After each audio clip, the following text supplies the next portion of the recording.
बिल्कुल कहीं विरोध नहीं हो रहा। मैं आज पांडुना में मैं पांडुना गया, पूरा कार्यकर्ता सम्मेलन था, हजारों लोग थे और सब ने दोनों मुट्ठी बांधकर संकल्प लिया कि हम पार्टी को जितना। हमारे लिए देखिए, मैंने फिर बताया कि हम राजनीति अपने लिए नहीं करते हैं, देश के लिए करते हैं, समाज के लिए करते हैं और इसलिए हमारे लिए उम्मीदवार निमित्त रहता है, लेकिन योग्य उम्मीदवार है। एक न्याय सेवा में थे, जज होकर नौकरी से वीआरएस लिया और राजनीति के माध्यम से सेवा करने का संकल्प लिया और पार्टी ने उनको, कोई नाराज नहीं है, जो जिनको थोड़ा बहुत रहता है, लेकिन पूरे कार्यकर्ता नेतृत्व के, जो हमारे नेतृत्व ने निर्णय लिया उसके साथ है, क्योंकि हम अपने लिए राजनीति नहीं करते हैं, समाज और देश के लिए करते हैं और इसलिए हमारे लिए देश पहले, फिर पार्टी और फिर मैं। एक कांग्रेस है जिसमें देश जाए कहीं, पार्टी डूबे डूबे, वो पप्पू को और नकुल को ही करेंगे, दूसरे को नहीं करेंगे, उनके अलावा और एक परिवार के अलावा कोई नहीं है दूसरा। और इसलिए कमल का फूल अभी भी कमल का फूल ही है, बाकी नहीं मिलते।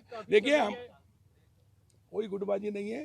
देखो भाई, एक परिवार रहता है छोटा सा, उसमें भी सबके मतभेद हो सकते हैं, लेकिन मतभेद नहीं है। हम सब देश के लिए काम करते हैं, पार्टी के लिए काम करते हैं, समाज के लिए, और इसलिए करेंगे। आपने देखा होगा कि कमलनाथ जी को हमने कहा था विधानसभा में, किसानों की फसलें चौपट हो गई है, बीमा दो, मुआवजा दो, बोले पैसे ही नहीं है, पैसे ही नहीं। लेकिन आईफा के लिए 700 करोड़ थे, 80 साल की उम्र में बूढ़ा पहुंच गया इंदौर।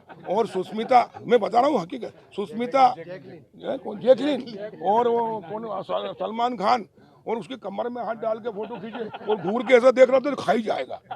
यानी गुलशन ग्रोवर को देख लो, कमलनाथ को देख लो, एक दूसरे के प्रयास, विलेन है विलेन। और इसलिए प्रदेश की जनता, और कितने नकली हैं और कितने ठगने वाले ठगनाथ हैं कि जब चुनाव आया तो कहा कि अब आपकी सफाया होना है, तो इनको बागेश्वर धाम याद आ गए। बागेश्वर जी की कथा कराई और भगवा दुपट्टा पहन लिया, जिस भगवा को देखते उसे नफरत करते थे, नफरत करते थे। राम जी काल्पनिक कहते थे, काल्पनिक कहते थे। राम सेतु को कहते मानव निर्मित नहीं है। घोर जो नास्तिक थे वो अब आस्तिक हो गए। पर ये भी हमारी जीत है, हमारी विचारधारा की जीत है, क्योंकि हिंदुस्तान की जनता अब समझ गई है। ये तुष्टिकरण की नीति को 50 साल 60 साल राज कर लिया, लेकिन अब नहीं चलेगी और इसलिए ये वोट के भूखे भेड़िए हैं।